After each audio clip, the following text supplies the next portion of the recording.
Deus é o dono do lugar, aqui quem fala é Everson Montanha. Uma tarde, noite de excelência aqui no Tá Bom Tem. São Paulo, especial São Paulo, podcast do Pesadão. E hoje com a honra de receber a primeira advogada vindo aqui no nosso especial aqui em São Paulo, doutora Adriana Duarte. É isso mesmo? Isso mesmo. Maravilha, maravilha. Parabéns, obrigado. Parabéns pela iniciativa de aceitar nosso convite. Obrigado pela vinda. E queria que você pudesse falar um pouquinho, descrever um pouquinho a doutora Adriana Duarte pra gente. Uma característica principal que eu adoro é que ela é São Paulina. Vai São Paulo. Campeão de tudo. Montanha, eu é que me sinto lisonjeada, né, pelo convite, né, por ter recebido, né, tão carinhosamente, né, o convite para participar do podcast, né. E é meu primeiro podcast, estou um pouquinho nervosa, mas vamos lá. Eu sou a doutora Drica, a filha do seu Fernando, da dona Sueli, mãe do Rodrigo, nascida no Belenzinho, Zona Leste, criada em Taboão da Serra, Jardim Leme, na Quebrada. Me formei em Direito em 2011 pela Universidade Bandeirantes. Sou pós-graduada pelo Legale e pelo Damásio em Direito e Processo Civil. Atualmente eu estou estudando Direito Penal com ênfase em crimes financeiros, né, que é a área de compliance que eu tenho atuado desde 2018. E esse é o meu breve resumo sobre a minha pequena trajetória de vida. Maravilha. Chegou o feed dela, né? Eu faço pesquisas aqui, tá bom? Aí chegou o feed dela. E assim, o feed dela tem tudo, menos coisas com relação à advocacia. Aí eu fui lá, conversei com ela, expliquei como é que funcionava, ela prontamente topou. Evidentemente, com uma ressalva de entender como é que ia funcionar a questão. Doutora, como é que... Eu vou te chamar de Adriana, pode? Pode chamar de Adriana, por favor. Tô paisana, né? E somos todos amigos aqui. Maravilha. Adriana, fala um pouquinho dessa tua trajetória, que é relativamente curta, né? Sim. Né? E tu sempre sonhou em ser advogada? Nunca passou pela minha cabeça em ser advogada, na verdade, né? Eu entrei nessa área em 2007, quando eu iniciei a faculdade de Direito, mas o meu sonho era ter sido secretária bilíngue, que era o que estava ao meu alcance, né? Eu sou nascida na Zona Leste, fui criada aqui em Taboão da Serra, minha família é de origem humilde, né? Então, o ápice seria ser uma secretária bilíngue, né? Porque dominar uma segunda língua. Dominar uma segunda língua, porque desde pequena meu pai ele já conseguia, né, com muito esforço, pagar o curso de inglês e espanhol. Então, eu achava que eu ia fazer um curso técnico. Eu cheguei a fazer esse curso técnico, né, de secretariado. E achava que ia seguir essa carreira. E pensava no futuro ir para a área da biologia e seguir pela biologia marinha, sabe? Participar de algum projeto relacionado a animais marinhos. E nunca passou pela minha cabeça em ser advogada, né? Nunca imaginei que eu iria por esse caminho na vida, né? Até eu me divorciar e me ver muito mal representada naquele momento. Isso na vara de família? Na vara de família, muito mal representada. Só para entender, você foi pelo público ou foi pelo particular? Particular. Ele era amigo do meu pai e era o que o meu pai conseguia me proporcionar também, né? E na audiência de divórcio, né? E ali a gente também ficou para decidir a regulamentação de visitas, guarda, pensão alimentícia. Você tem quantos filhos? Eu tenho um filho de 20 anos, o Rodrigo. Amor da minha vida. É tão nova, né? Eu tenho um filho de 20 anos. Comecei cedo, com 17 anos, né? Então foi um baque, né, para minha família. Minha família era muito religiosa, né? Então faziam planos, né, para mim. E por fim eu acabei sendo a dar pra virada em casa, né? Mas o final não foi um final ruim, não está sendo, né? Graças a Deus, né? Porque Deus sempre tem... Tu reescreveu a tua história? Reescrevi a minha história com a graça do Senhor Deus. E nessa audiência, eu achei incrível, né? A dinâmica. E eu vi, era uma juíza, né? Era uma mulher. E o advogado que me representava, ele era um homem.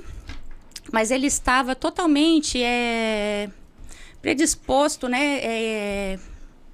E tensionado ao lado da parte contrária, né? Predisposto a não predisposto a não me ajudar, né? Então, tudo que eu solicitei para ele, ou ele atendeu em partes as minhas solicitações, né?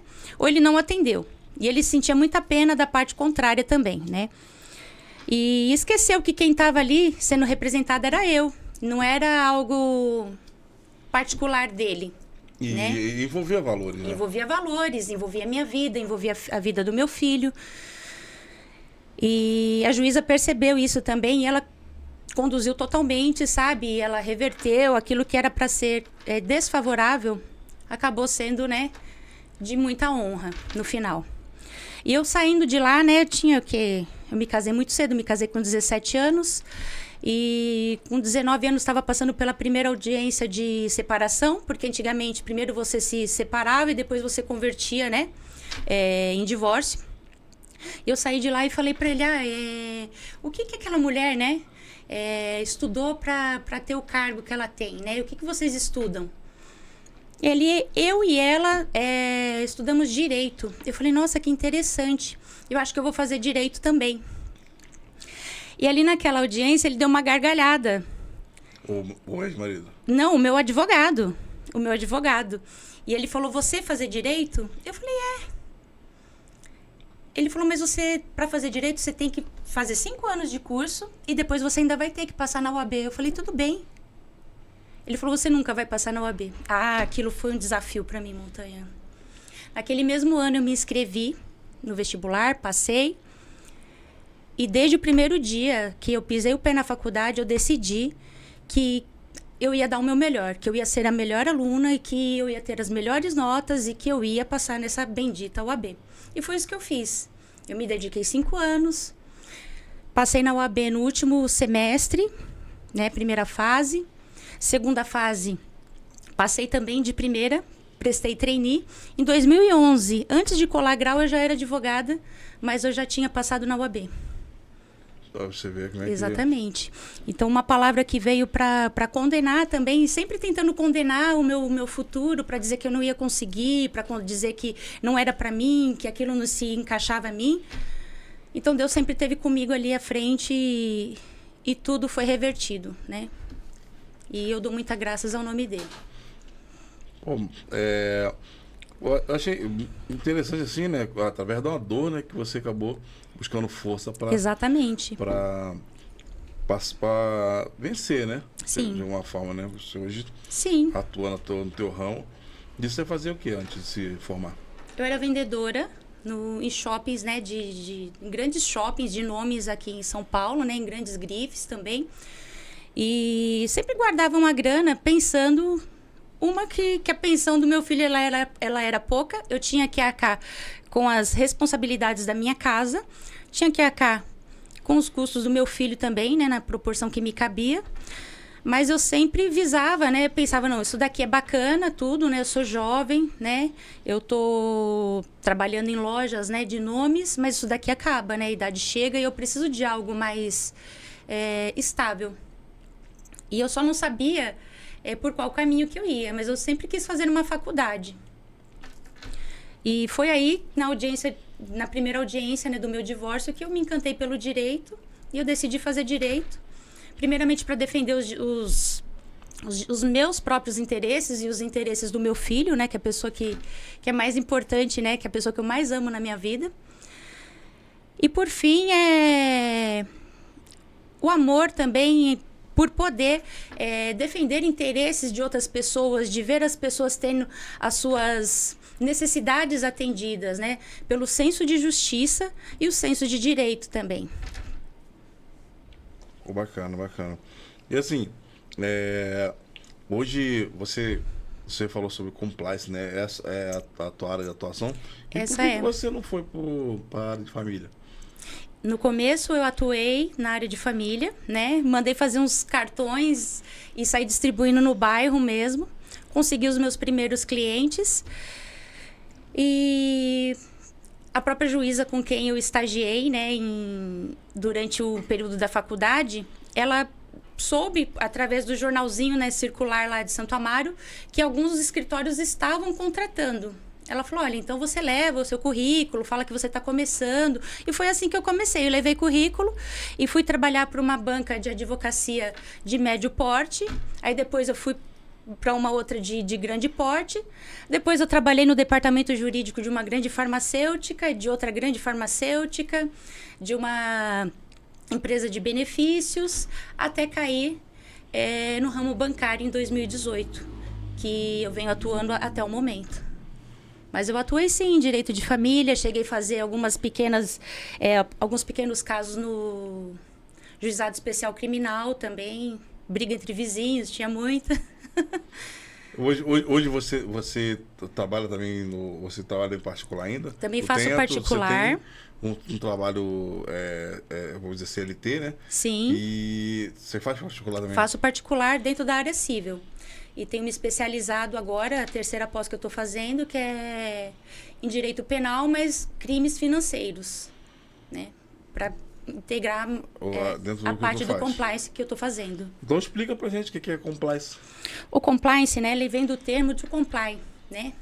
E que significa estar de acordo com as normas, né? Regras e regulamentos dos órgãos reguladores. Ou seja, está fazendo tudo certinho. No caso, assim, por exemplo, aqui é Sabesp, né? Sim. Então, o compliance ele vai servir para... Por exemplo, se fosse a Sabesp, ela é prestadora de serviços, né? Então, ela, além de ter o compliance, né, para investigar a vida dos funcionários, a vida pregressa dos funcionários, né, que são funcionários públicos, né? Eles também investigam a saúde financeira da empresa, que seria no caso, sei lá, a prefeitura. Mas é um órgão interno. É um órgão interno, mas tem esse cuidado. E ela é composto por jurídico? Também, todos os órgãos são compostos pela banca jurídica. Interessante. Mas aí, qual a importância, no caso, do compliance no meio bancário? No meio bancário? Eu atuo numa área que se chama KYC, Know Your Customer, conheça seu cliente, juntamente com a AML, Anti-Money Laundering, combate à lavagem de dinheiro.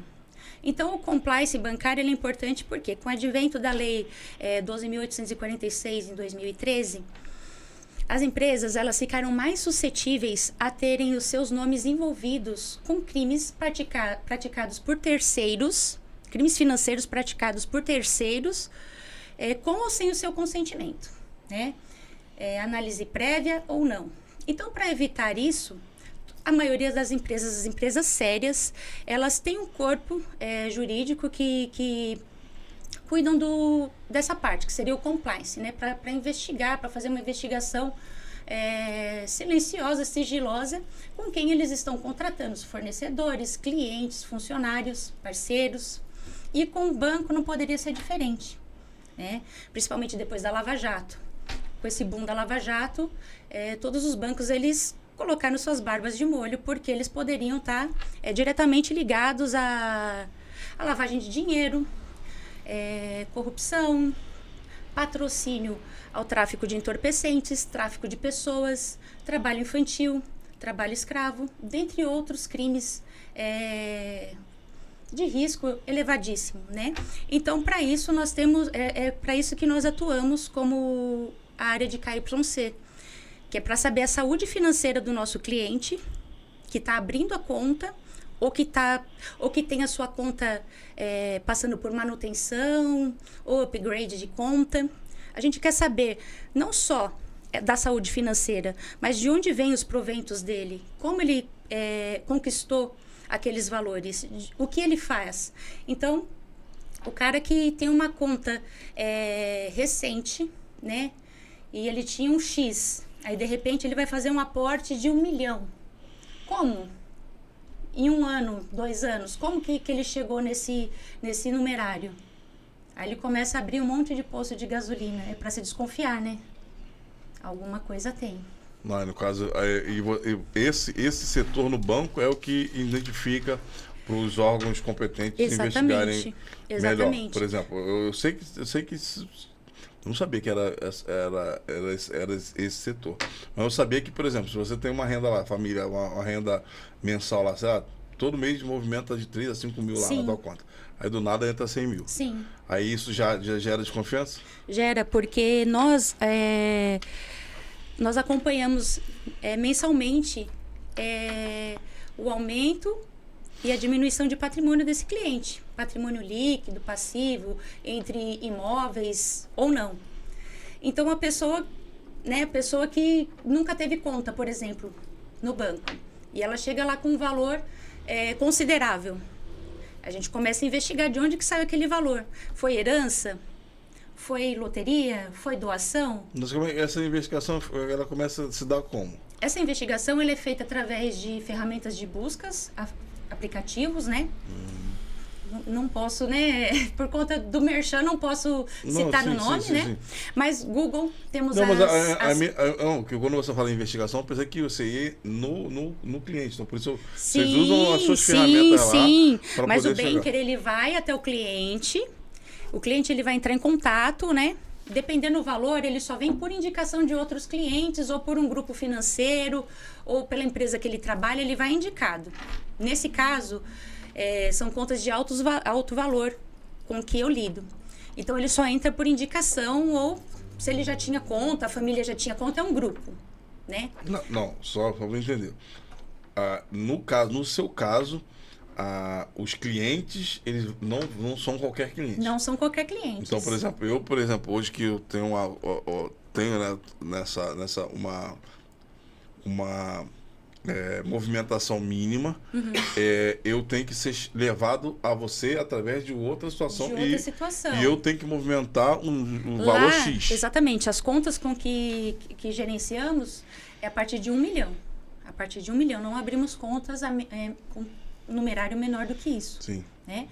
Então, ele vem por indicação do próprio banker, né? Que seria o gerente da conta, né? E é esse cara que vai lá até você, ele vai entender o teu negócio, ele vai na tua casa, ele vai... E não é um banco também que a gente está vendo, está acostumado a ver no dia a dia, não. É sim. É um banco. É sim. Só que ele tem uma divisão diferente. Todos os bancos, eles são segmentados, né? São segmentados. Então, o cliente, ele acha que o banker, que o gerente dele está indo lá para tomar um café. Mas, na verdade, ele está indo lá, já faz parte dessa investigação.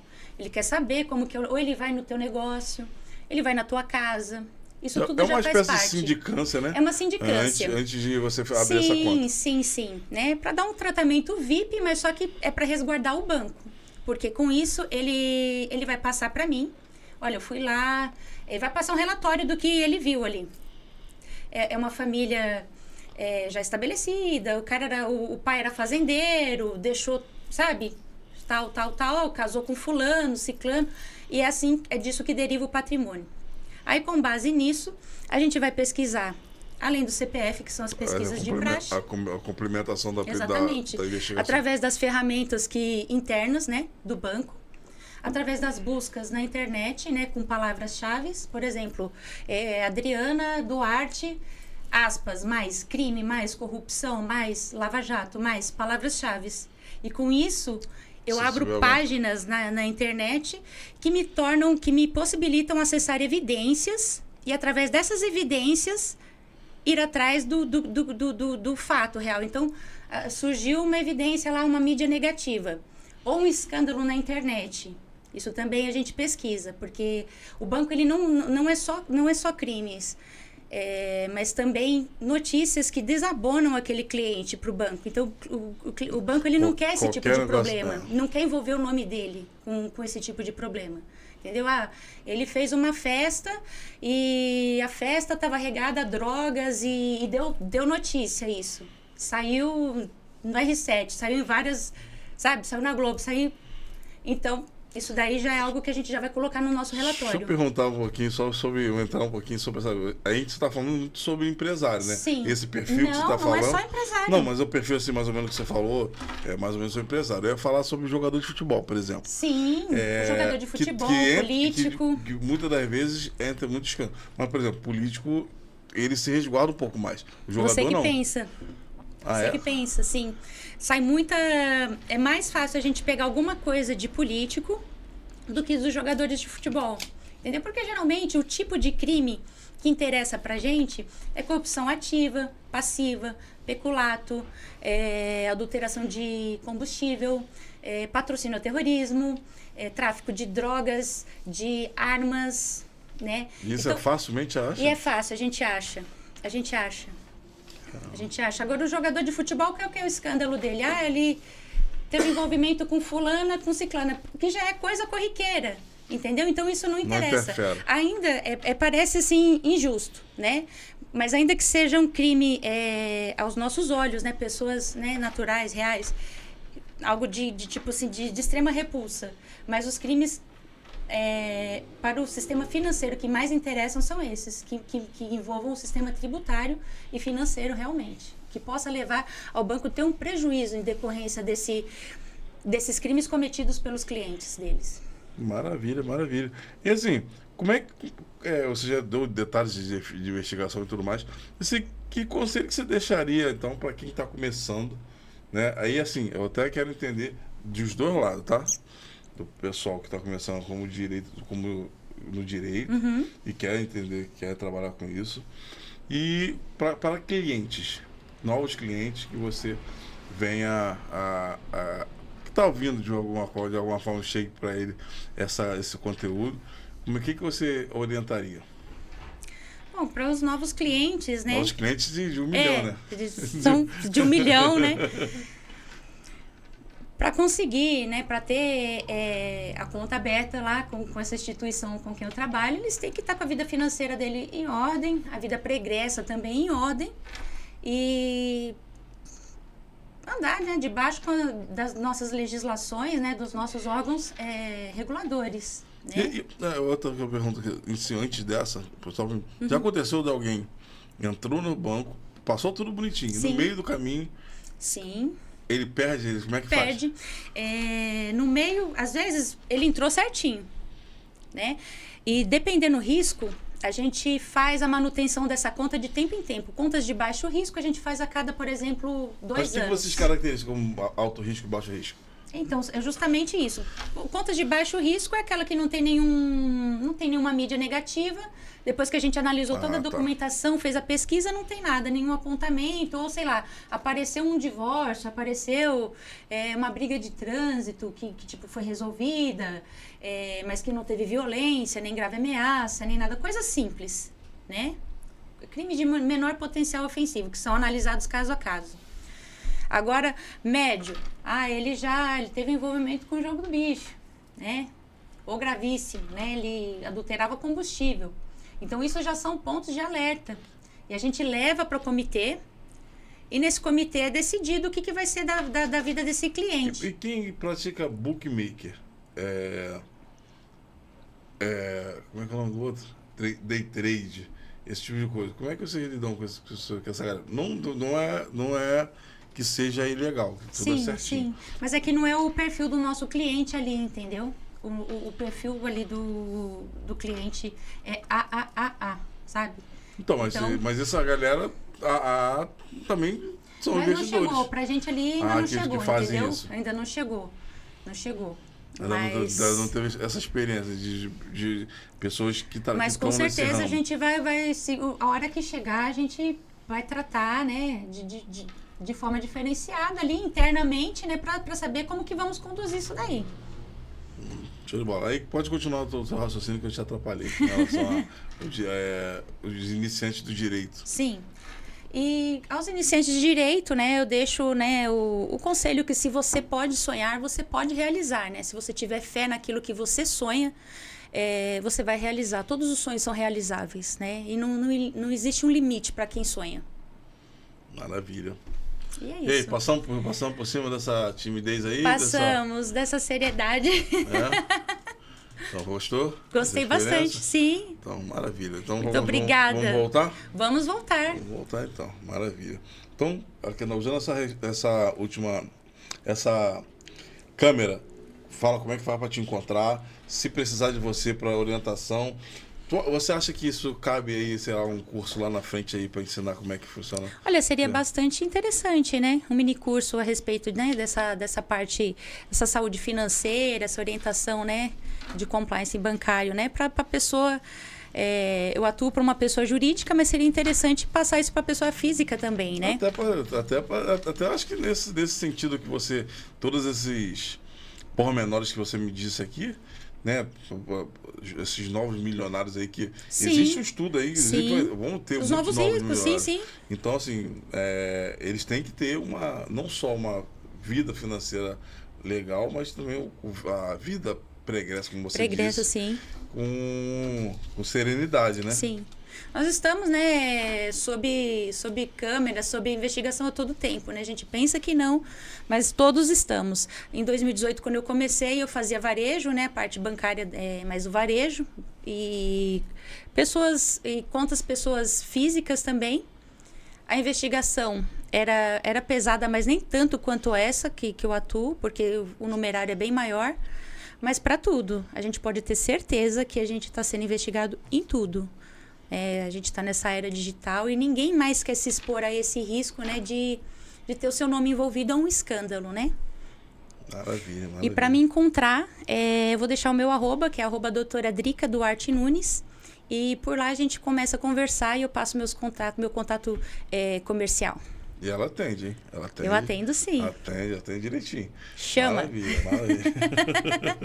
Maravilha. Obrigado mais uma vez pela tua vinda. Eu que agradeço, sabe, por toda a recepção, todo o carinho de toda a equipe. E eu só tenho a desejar sucesso, sabe? E que Deus abra portas cada vez maiores a você e a todos da equipe também. Maravilha.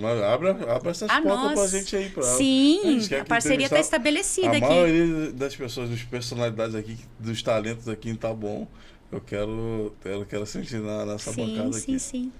Eu só tenho a agradecer. Maravilha. Isso foi mais um Monte Webcast. Nessa série é a última hoje para alívio, né, do André, para alívio do Jorge, que nos recebeu também de braço aberto. Hoje ele ficou quase a maioria do dia de folga, mas obrigado pela moral aí que me deram. Alan, obrigado aí também. O pessoal do Tá Bom Tá Bom em Foco. Vocês são demais. Obrigado aí por tudo. Novembro estaremos de volta aí. Né? E vai ser resenha pura, sem resenha pura. 24 horas de podcast. 24. Maratona. Aqui em São Paulo tem esse negócio de não sei o que cultural. A virada cultural. Virada cultural. Virada cash. Maravilha. Deus é o dono do lugar. Obrigado pela sua tua paciência, tua audiência. Inscreve no canal, dá aquele like e dá aquela rabiscada aí no comentário aí pra gente poder encaminhar suas perguntas aí pra doutora Drica. Beijo do pesadão. Sem luta ou na vitória. A uma hora o bife vira. Acabou o esculacho. Acabou o esculacho.